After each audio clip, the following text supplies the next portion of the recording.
for my husband.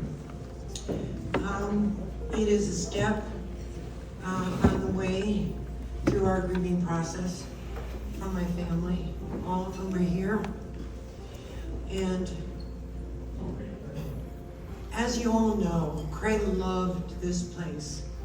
You are my second family, and I wanted my children to be able to share with you some of the memories that you may have of Craig.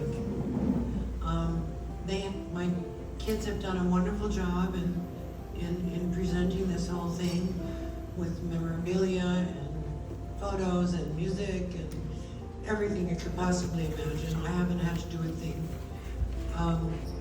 Boy, laugh and let's celebrate.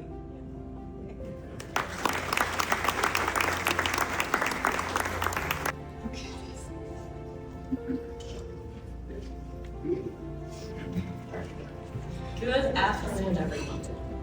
Clearly, my sister decided the order of events here, so you're stuck with me first, her last. Thank you all for being here today to celebrate the life of a remarkable man. When I think of my father, many things come to mind. His strength, his wisdom, his stubborn streak, his generosity and hearty laugh. But more than anything, I think of one word: authentic. Dad was only ever himself. He lived fully, spoke truthfully, and loved deeply. And like one of his favorite songs, Frank Sinatra's My Way, he truly did it his way. And now, the end is near, and so I face the final curtain. Dad passed at 82, young by today's standards, but 30 years longer than he ever thought possible. His father died at 54. I imagine that, like Ben Franklin, he woke up every morning at 4 a.m., grabbed the morning paper, and looked at the obituary page. If his name wasn't on it, he'd get up. He'd go to work for several hours at the gritty warehouse on North Avenue, making sure his trucks made it to Philadelphia and back. He'd come home and have breakfast with us before school, cereal, and lots of toast with butter and jam. He'd drive us to school every morning while we played punch buggy in the car, which he fully supported. At 6 p.m., we'd hear the hum of the Mercedes diesel engine from blocks away, as he never missed a family dinner or a kid-dad cleanup afterwards.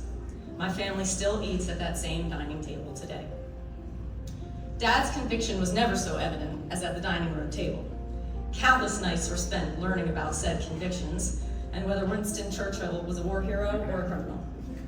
He was very convincing, and we didn't know any better. Over the years, we learned to debate, to challenge his fake news, and the importance of good posture. Or if he slouched, he threatened to tie a board to our back. This may have been the genesis of my career in Pilates.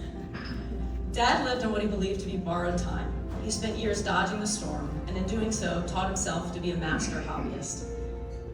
It was impressive, whether it was fishing, hunting, football, golf, making cutting boards, whittling, tying flies, playing gin, or sitting on the Bear's Paw Storm Water Pond Committee.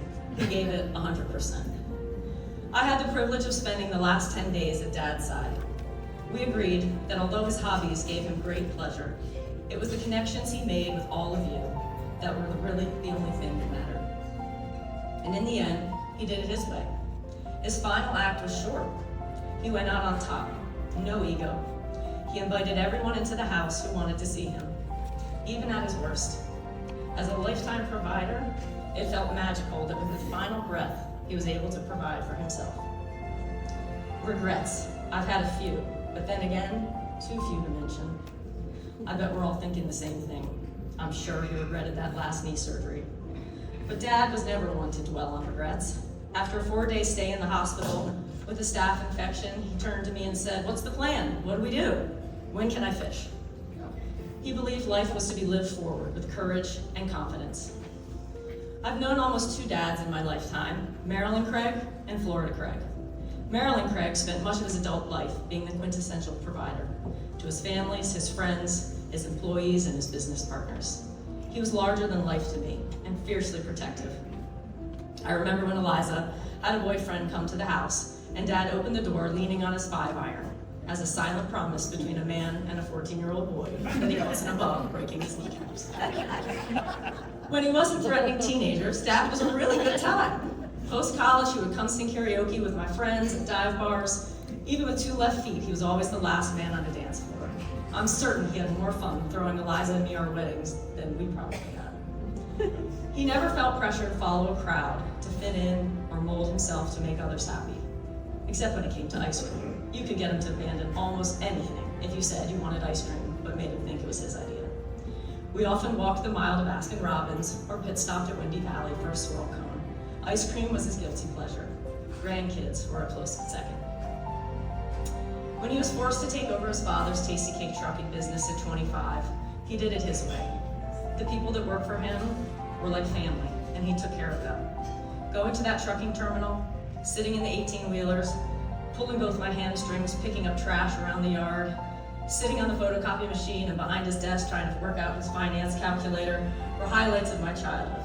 You guys know, 6, enter, 2, minus. Every choice he made, every high, every low, he owned it. And that's the lesson he taught us. Do what makes you happy and own it. No apologies. And don't spend more than 25% on your housing. Of your income on your housing. He would often humbly mention he was just trying to do it better than the generation before him. He never encumbered us with his dreams he may have had that didn't come to fruition. I followed in Dad's footsteps for a lot of my early adulthood, graduating from William & Mary, working at a fly fishing ranch, getting a degree in real estate, and later working for him for a while at CSG Partners. He never steered me in that direction. I went willingly because I wanted what he had, that je ne sais quoi. But if I'm honest, I wanted to be in the safety of his presence. He was at times a hands-off parent, but when we needed him, like to say, pick me up from Ocean City at 3 a.m. because I had a little too much to drink, he was there, no questions asked, until the next day. He protected us kids just enough that when we wanted to fly, we soared. He lived a life of integrity, he valued imperfection, and that made him more admirable. Yes, there were times, I'm sure you knew, when I bit off more than I could chew. But through it all, when there was doubt, I ate it up. I spit it out. It should come as no surprise that Dad didn't shy away from the hard stuff. He thrived in challenging situations. He credits this grit to his own parents, who would never let him give up. He almost severed his hand completely in a bike accident when he was 10 years old. Physical therapy wasn't popular in the Middle Ages. My grandfather would make him carry buckets of coal by the fingertips up and down the basement to give him a fighting chance for a full recovery. According to a journal that my dad wrote, that was a pivotal moment in his life when he learned that anything is possible with hard work and sweat. And I can honestly say, as many of you can attest, that hand made a full recovery. His break your knuckles handshake was legendary. Another time Dad willingly took on a challenge was crossing off his bucket list trip to China alone at almost 70 years old. Mom couldn't be convinced to sit on a plane that long, and Dad wasn't going to give up that dream. Since Dad's reading level of the English language was just about on par with a high schooler, traveling solo to China was his equivalent of landing on the moon. He was a simple and frugal guy, so that was no 5-star trip. To commemorate his extraordinary experience, what did he do? Buy some gorgeous art? Nope. He did it his way, by superimposing his face on a terracotta Chinese warrior and putting it on a coffee mug. It sits on the shelf today, right over his computer. I've loved, I've laughed and cried. I've had my fill, my share of losing. Dad experienced life in all its fullness.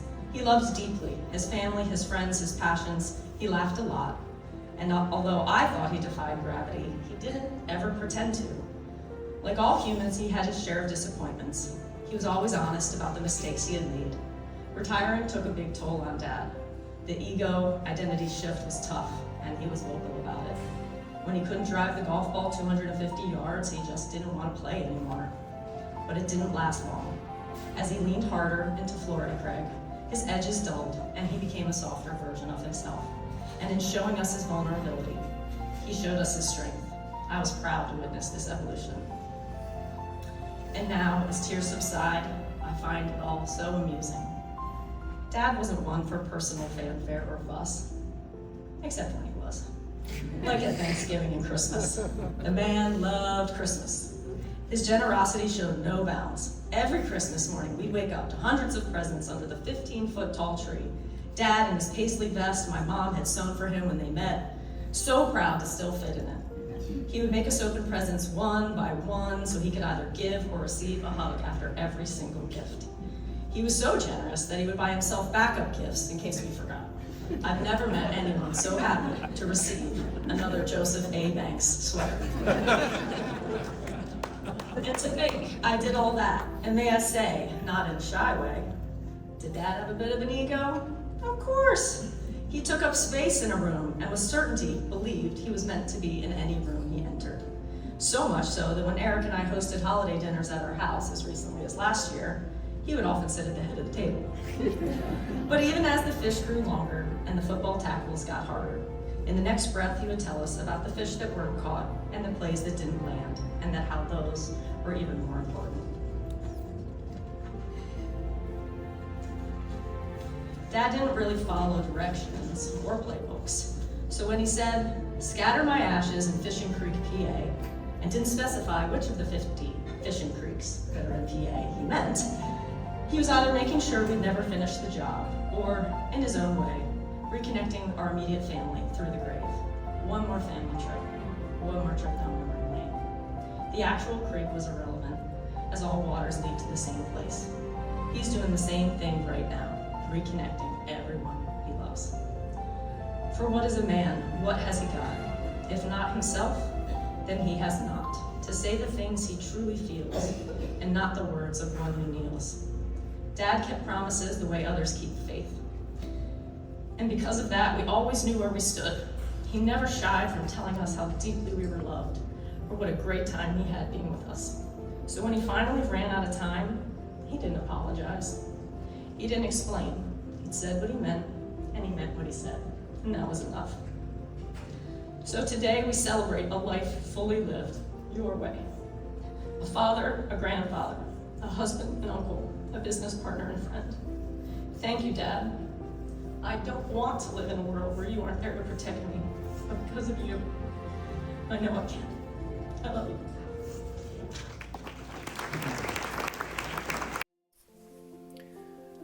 I first met Craig and Elaine Smith in 2006 when Christina invited me to join her whole family at Tony Reed's birthday party.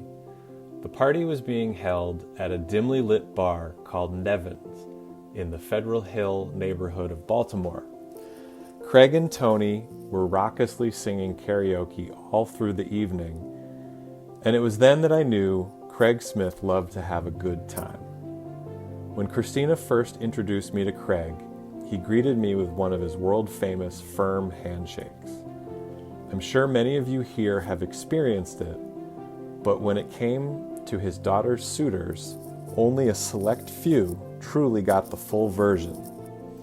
It involves remarkable grip strength, steadily increasing pressure, an uncomfortably long duration, and unwavering eye contact.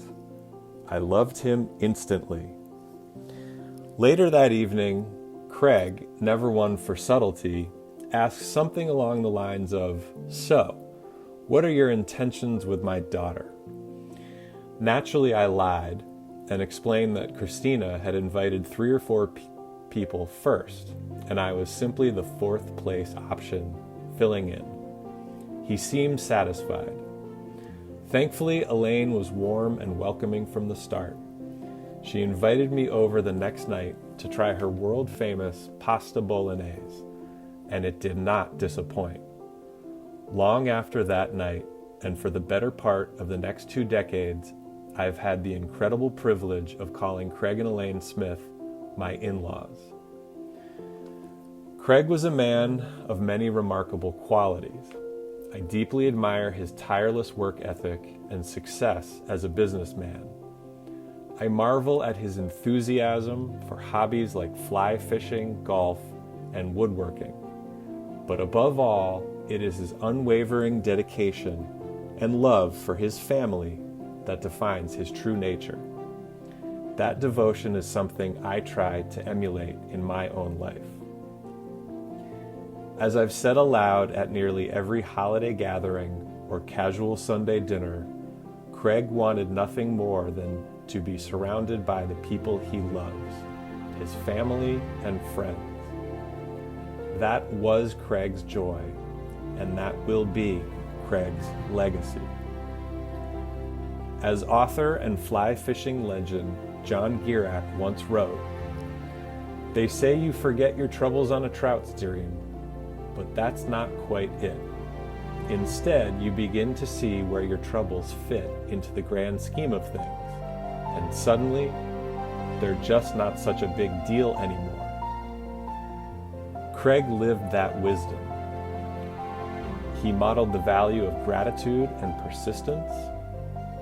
Inevitably, some days the markets go down, the fish are elusive, and the golf swing feels unreliable. But Craig showed us that facing life's challenges with determination and a sense of humor leads us to a life worth living. As the great Gary Player once said, "The more I practice, the luckier I get." Craig practiced life with intention, and we were all lucky to be part of it. I've spent countless hours on the golf course with Craig and Elaine.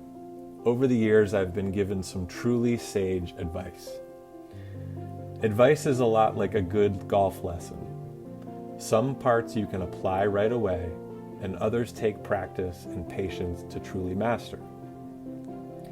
I remember one moment right here at Bear's Paw. I was about 40 yards off the green, fumbling to find a yardage marker and trying to calculate the perfect distance for my chip shot. "How far are we from the pin?" I yelled to Craig. Calmly, he called back, "Eric, don't worry about the yardage here. This is a feel shot. Just play the feel." Craig understood that in golf and in life, our greatest joys and successes come not from overanalyzing, but from quieting the mind and trusting the swing. That's called feel. That was his way, grounded and wise, with quiet conviction. Craig also had a knack for delivering less philosophical, but equally memorable advice. I remember one day after a particularly painful swing, his elbow was acting up and clearly bothering him.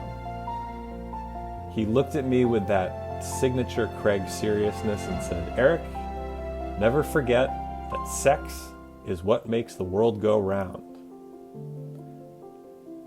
Until you get to be my age, and then Tylenol makes the world go round." Craig, I miss you, man, but I've got to say, I'm starting to understand exactly what you meant. At me. Instead, I saw Rock Pop with a smile so bright. I knew that inside of me lives our shared delight. We shared golf, calamari, peanuts and ice cream. Puzzles and woodworking was our ultimate dream. We did so many fun things together. Rock Pop, you were truly a superior go-getter. I hope you were flying on winds so high, soaring through the bright, expansive blue sky. A bald eagle you are, for that's a fact. I know nothing could bring your human body back. Last night I looked in a window, and what did I feel? It wasn't my heart beating for real. For real. Instead I felt Rock Pop's huge warm hug. I knew we are forever tied by love. I love you, Rock Pop.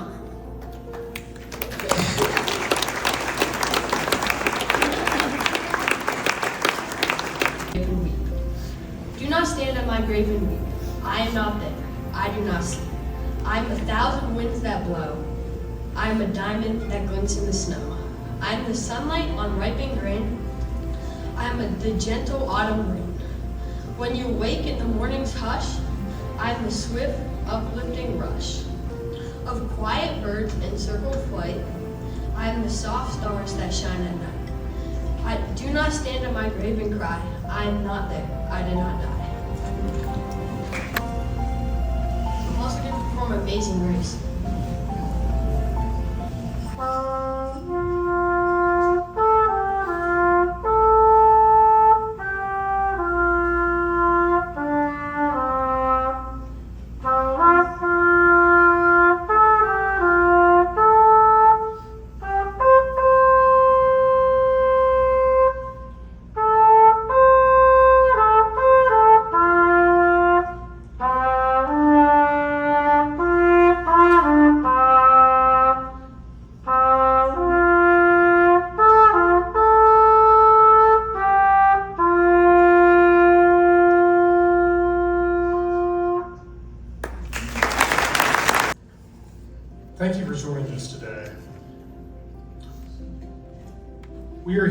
celebrate the life of Craig Smith, my father.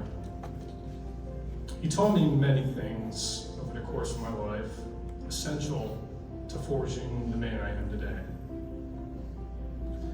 The ability to carry a tune was not one of them. Dad loved music, but he couldn't even hum, let alone sing in key. But it never stopped him from trying. Though one of the things I loved about my dad was his ability to embellish a story, which I'm sure you've all encountered at one point or another. You could hear him tell the same story 20 times and hear 20 different versions, all entertaining.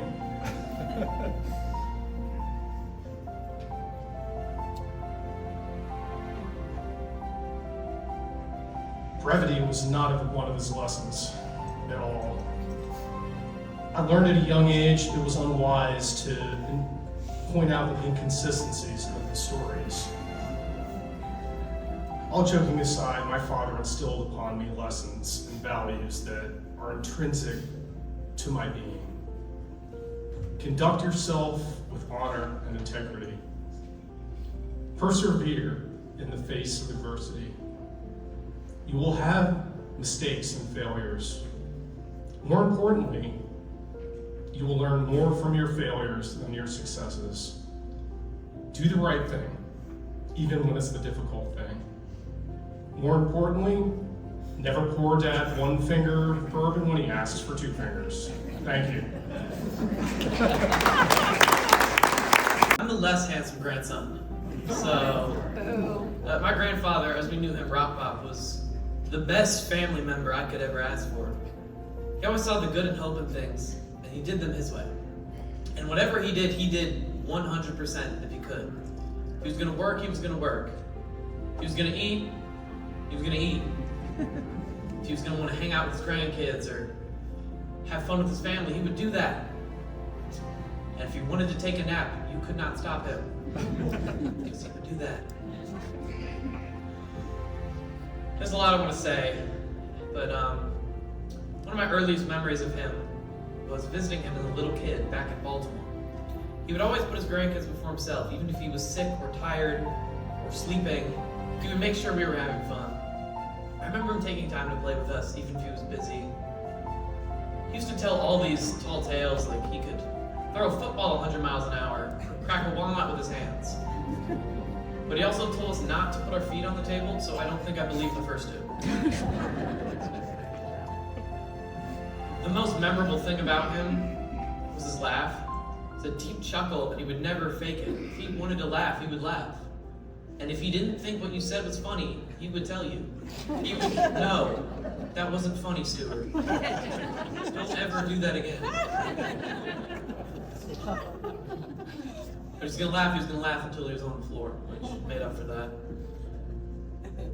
One of my memories of him that happened a few years ago was when our whole family went down to a ranch in Wyoming, and some of the grandkids went to shoot clay pigeons, and he was standing in the back, and after you would miss, he would pull you over. And I remember he pulled me over and he told me, I don't remember what he told me, but I know he told me exactly what to do. And then I hit every one of them. And I turned around and I just saw him smiling as he was so proud of me. It was almost like he shot it himself, but he didn't. He taught me how to do it. He's always been a sort of role model to me. Always looked up to him. And I'm really glad I could have someone like him in my life. He was really good at cheering up my brothers, my cousins and I. His stories, his wives' tales. He was kind of like Vin Diesel. Not the fact that he was fast or furious, or bald. And he definitely couldn't drive. But family was everything to him. And he lived with that. I remember I've probably played gin with Rock Pop 12 dozen times. And every single time I play, I forget, and he has to reteach it to me. And it's like I get to relive that moment as a kid. And then every time I win, and he pulls the I have dementia card, and he says, no you didn't, you cheated. I just have to go along with it. So what I'm trying to say is, I'm very grateful that I had someone in my life that made this much of an impact on me. And I'm glad you all had the same impact on you. Thank you.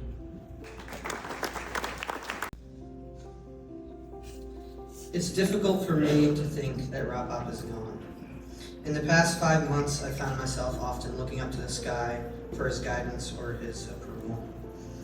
Rob Pop was an extremely important man to me, a mix of mentor, grandpa, and friend. It's so strange and hard to admit that he's not here. Next to my father, Rob Pop was the most important figure in teaching me what it is to be a man. That he was a strong man, someone who wasn't afraid to let people know how he felt, someone who I aspire to be like as I go into my own life and think about what a man is. Some of my fondest memories of Rob Pop were just talking to him. I could talk to him for hours, and he never had a shortage of things to discuss.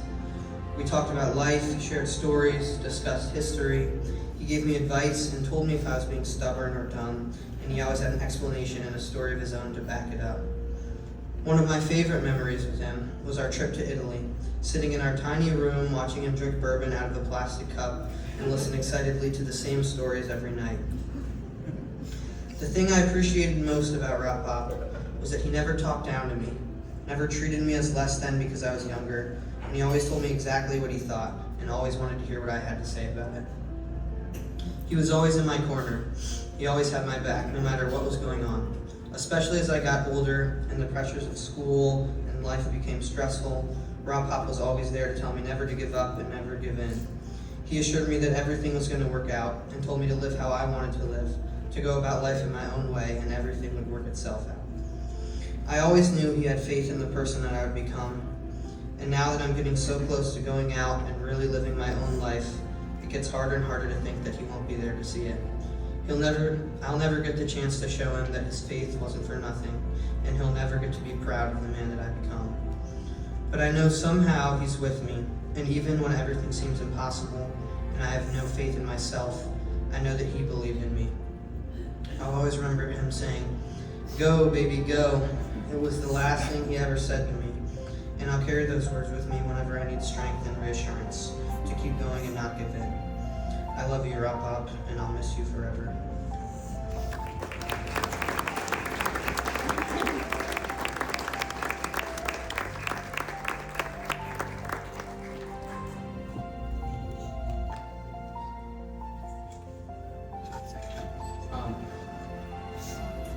I know this is off script, but I have a couple things to say. Rob Pop has changed my life so hard. I have so many memories I can't really live without him. Going to McDonald's at 6 in the morning. Getting to Everglades an hour late because of daylight savings. Dropping a pack of smokes in the water and making me get them.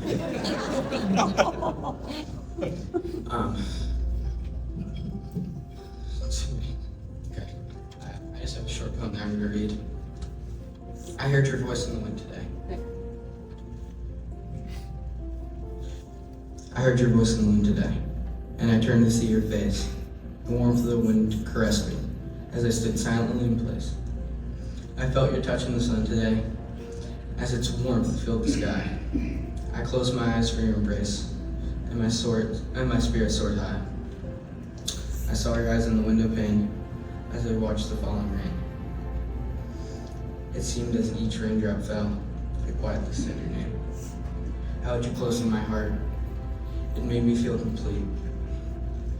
You may have died, but you're not gone. You'll always be a part of me. As long as the sun shines, the wind blows, the rain falls, you will live on inside me forever, for that is all my heart knows. Thank you. Matt, and Craig was my father-in-law. That term, father-in-law, can mean different things to different people. It could simply mean your spouse's father, or it can mean someone that profoundly shapes your life. And for me, Craig was the latter. Craig was my role model. He was a roadmap for what it means to be a father, as you guys have all heard from these grandkids and these children, and his children.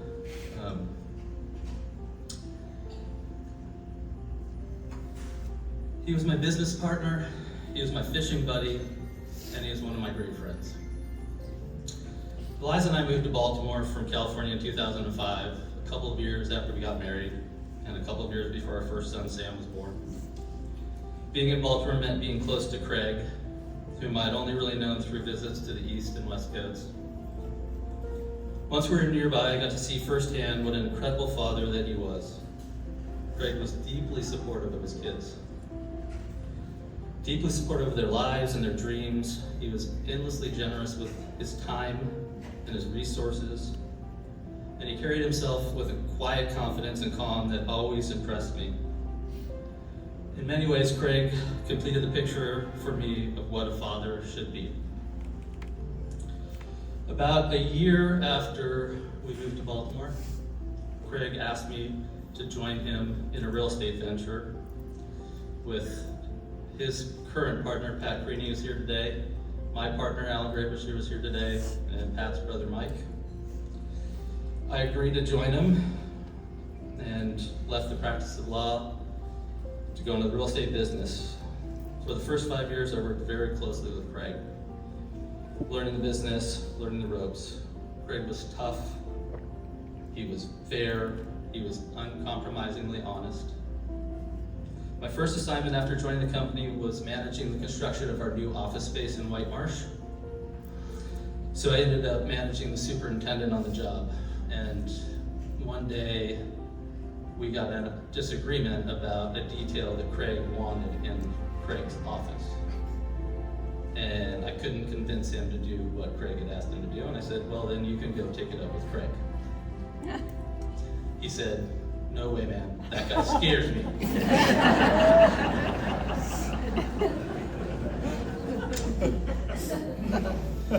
But Craig didn't scare me, and he didn't scare those who truly knew him.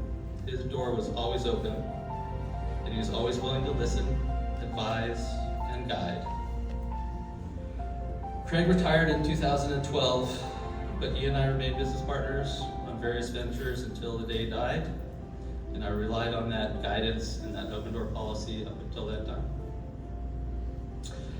Outside of work, Craig and I shared a deep love for fishing. He taught me to fly fish on one of my first visits to Baltimore in the early 2000s. It quickly became one of my great passions. Over the years, we fished together in Maryland, Massachusetts, Florida, Baltimore, Bahamas, Montana, Idaho, Wyoming, all over. I have tons of memories, a lot of off-color memories, but I'll share one of them with you that I think Kevin will appreciate as well. As generous as Craig was, and he was the most generous man I've ever met, he could be very oddly frugal. So on this particular fly fishing trip, which I think was our first trip to Montana, Craig, Kevin, a gentleman named Rick, and I flew out to Salt Lake City. We were fishing in Montana. When we get off the plane in Salt Lake City, I'm thinking we're getting on another plane. Craig goes, let's go get the rental car. Now, I'm from California, and I had just moved to Baltimore, and I didn't really know that part of the country very well, but it turns out it's a 9-hour drive from Salt Lake City to Livingston, Montana. And I drove 18 of those hours.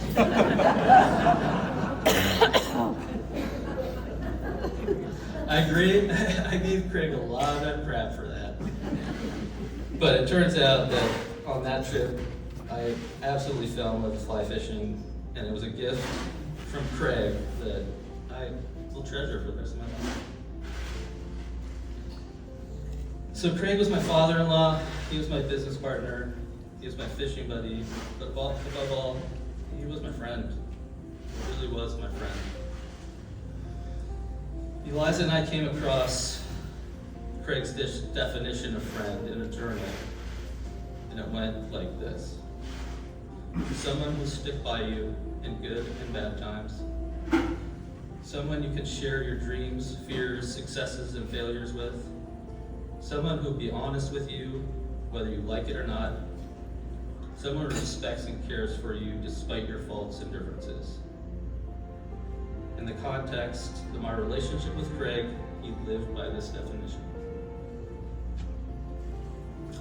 Craig gave me so much: his friendship, my beloved wife, my career, unforgettable adventures, countless cherished family memories.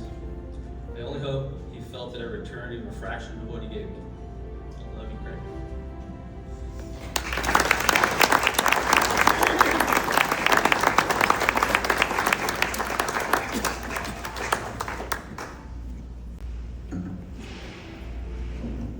I did make the schedule.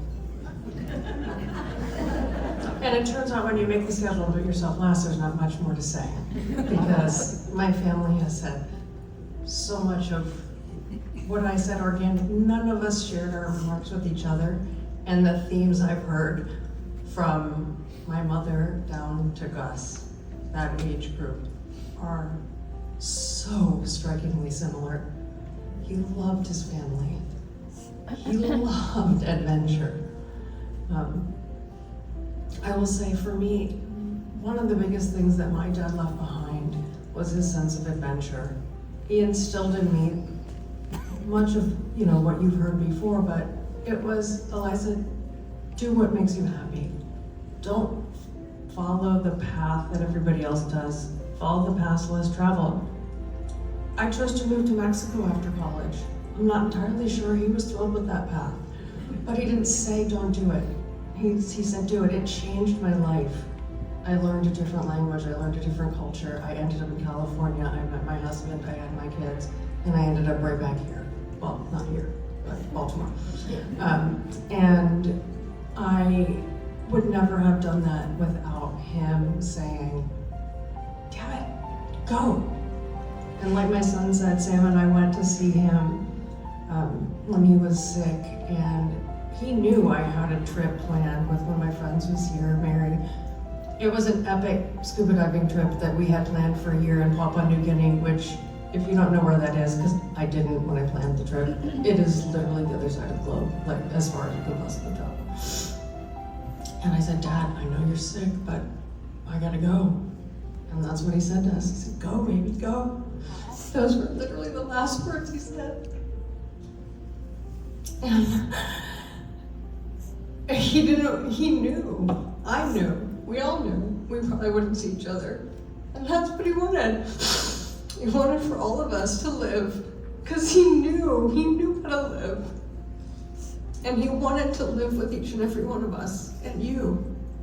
And I think everybody sitting here, if you're here, it's because he wanted to live something with you. And he did. And he sometimes was as stubborn as an ox. I mean, he wasn't perfect, and he knows it, and he would be mad if we didn't acknowledge that, eulogies can make people feel amazing and flawless. He was not flawless, and he knew it. I wasn't gonna tell this story, but you know what? We've gotten to the point in this that I'm gonna. I was in driver's ed at 16 years old. For those of you from Baltimore, I took driver's ed at Gilman School. Raised my hand, they're talking about blood alcohol content. They said, it's illegal after a certain, I said, does alcohol affect everybody the same way? Because my dad brings a drink in the car every time we go somewhere. So it must not happen. And Ted, the instructor, just looked me dead in the face and was like, somebody else have any questions? And I literally did, I have been known to be a little bit snarky and provocative. I was literally asking the question. My version of going out to dinner was a jingle jingle of ice cubes in the drink as we went. It's so interesting because I have 8 pages of stuff that I came up with to say about my dad, and it's already been said. Although I will say, one of the things my dad loved, and Pat, I don't know if you're here, he's here, I know you're here, I just don't know where you're, but he loved his Creaney and Smith crab feast that they would throw back in the day, and he also loved a crab feast on our back porch, and I the last time we were in Maryland and we had crabs, it was always me and my dad. We were always the last ones at the table. He would, when I was a little kid, he would give us a bucket, we'd rinse our crabs because we couldn't have the spices, we'd rinse our crabs, but he would never let you get up from the table unless every single morsel of crab was gone. And I have passed that skill and that love on to my children, who I can say are amongst the best in the room, for sure. So I will say that lives on in in his grandkids, as does his love of history. He and Sam would talk for hours at night, would talk for hours on the phone about history. Like, I couldn't talk to my dad about history. I'm like, I don't know, let's talk about something else. They had an amazing, they would go back and forth about what was interesting, what was different, how could life be different. He instilled, like in my husband, my youngest son, Nick, a love of fly fishing. Nick is a fish whisperer. He will fish behind the pond at their house. One day he said to me, even my dad said, Nick, you're never gonna catch anything with that lure. And he said, that lure's too big. These fish aren't gonna eat that. And Nick goes, I think they will. And he did. And remember when Rob Pop was like, no way! He's like, if you just hit them in the head long enough, they get really annoyed and they eat. And I was like, well, that's a different version of fishing. But he has since become an extraordinary fly fisherman. I am his personal Sherpa, and we travel streams together, and Nicholas kills it. This morning, he grabbed one of his grandfather, who they called Rob Pop, by the way, Rob Pop's fishing rods, and he caught 4 snook in the river this morning with Rob Pop's rod. And those are the things that I will always remember about my dad. I mean, he taught us that life was worth living. Like my sister said, he didn't think he was gonna live past 50. And every day after that was a gift, and he acted like it. I mean, that guy knew how to do hobbies. Like those people who get to retirement and are going, oh man, I don't have a job, I don't know what to do. Not my dad. He was well into hobbies before retirement, and he crushed it on the hobby department after he retired. And I think that's what kept him young. He never didn't have something to do. And his nap game was good as he got older, that's for sure. Stuart 100% agree. Nap game was good, but when he wasn't napping, he was doing something he loved. And it's funny because I also, when Matt and I were going through one of his journals, I found literally a Post-it note with like his life mantras on it. And if you've ever seen my dad's writing, it's very recognizable. And I'm gonna keep this. But here are his mantras. Follow your dreams, know your limitations. Study and work smart. Learn to relax. Be sensitive to the needs of others. Save your money and invest wisely. And I will add ones that he didn't write down but told me. Never carry credit card debt. Pay that off at the end of the 30 days. I've never once carried credit card debt. Friends are the family you choose. And I know there's a number of you, the Reeds, the Bizzutos, that were our family, our chosen family in Baltimore. And explore, adventure, and enjoy. My father had a smile that would light up a room. When you walked in the door, he would smile. He would be thrilled. You see the teeth all the way out there, the teeth. And when you left, he would hug you and he would tell you how much he enjoyed it. I had a great time. I really enjoyed myself. I'm so glad you came. And he meant it. It was genuine. It wasn't a platitude. It wasn't just a pat on the back goodbye. It was real. And you felt it. He made you feel it. He made you feel special, and he made you feel important to him. His legacy isn't in the things that he acquired through life. It's in the lessons that he taught us, in the family he created and we went on to create. We have a basketball team of boys boys, you blew my socks off. You are articulate and kind and loving and aware. And you were the kind of boys and men that your grandfather would be so proud of from here and into forever. So I hope you know that. You are an really impressive group of young men, both individually and as a group. And your Papa loved you so much, to the extent he had a license plate that said Papa in Maryland. I meant to bring it for the table, but I forgot. So now, I don't know where you are, Dad, but I know whoever you're with, you're smiling at, you're giving them a great big hug, you're telling them that you're about to have a great time. And I can't wait to see you next time. I miss you more than I could possibly have ever imagined. I didn't think it would be this hard. I'm so honored that you guys are here to celebrate my dad. It really truly means the world to us as a family and to me individually. And I know it would mean the world to him. I mean, if he knew Shirley had to go from a room over there to this great big room to accommodate all the people who loved him, well, shit, he'd be really pleased. We all know he'd be really pleased.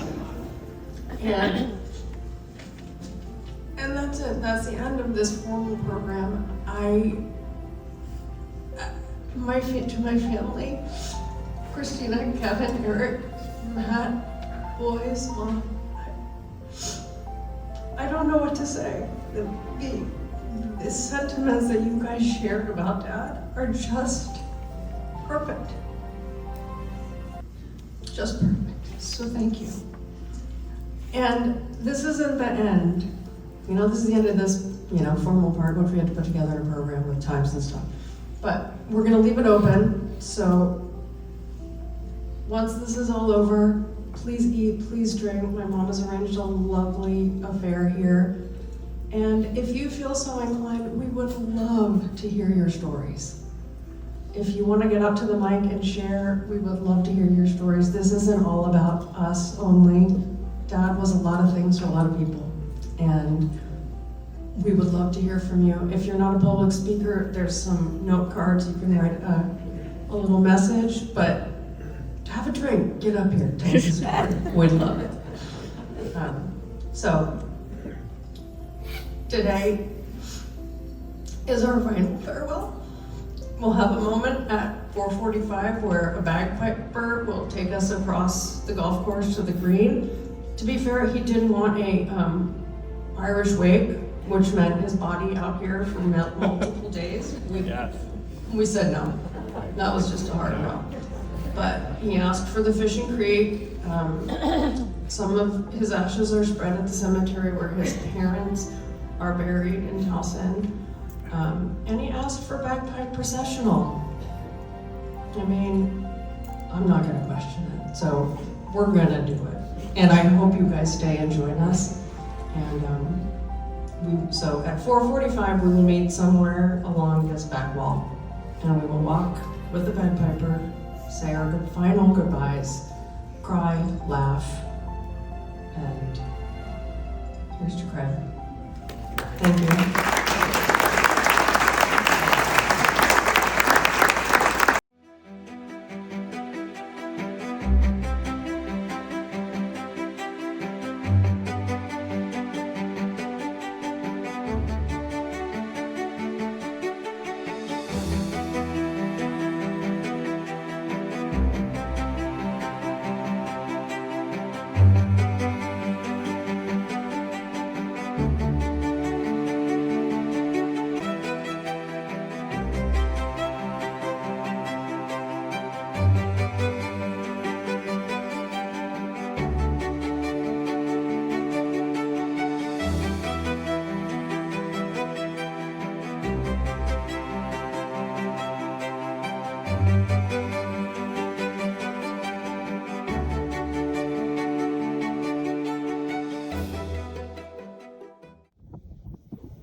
Told you. Gonna wake up and In the pond. bag him on shoes. I'm laughing so much. Every part of it. Bears paw, bears paw. Wake up every morning looking at a lane. When I come out of the pond, I'll show her every day how much I love bear's paw and play. That's all I got. Wow. That was touching. So if anybody has anything serious to say, now would be the... We are about to enter a very long-winded and ceremony, so I'm not saying any more other than I know this is again Dad's time to reconnect everybody one more time, and he's so happy we're all here together. I just want to say thank you. Yes, do it, please. Please, whatever you want to say. Say anything, and you can speak later. I mean, I really miss you guys. Well, we miss you too. Family was everything to Dad. I'm sure you'll hear that many, many times. And even when he wasn't with the people he loved, he talked about all the people he loved all the time. All the time. And I think it's a fitting end. It's not really an end. It's sort of the beginning of an end because grief lasts a long time. It's different for everybody. And hopefully this is a special moment to help us all on our way. And there will be anniversaries, and there will be holidays, and there will be all those things that bring back memories. I'm just glad we're all here together this year. And for the boys, since sadly, this is, or I guess in a good way, you guys are all pretty old, and this is the first major that you guys have all experienced. One of the things I've learned, not from any faith that I belong to, because I belong to none, but the Jewish faith is a really nice way of celebrating somebody's life after their death, and that's to talk about that. And that's it. That's what's going to happen this afternoon. And that, frankly, is the main reason that I wanted to do this. I wanted to do it for all of you because there will be stories. People will love to share memories with you. And there'll be even more things for you to remember that you never knew about your dad. And everything. So take advantage of talking to everybody. You guys have anything you want to share?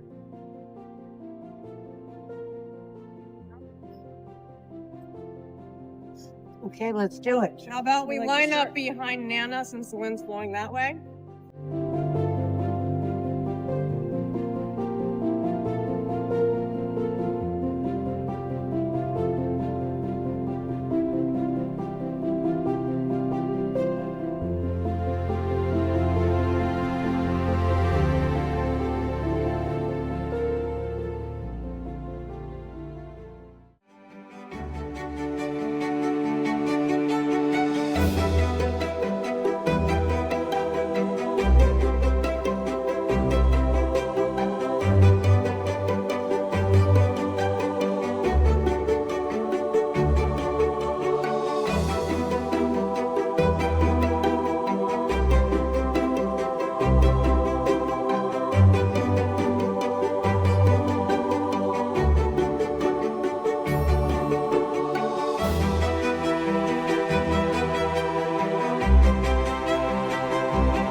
special thought, yes.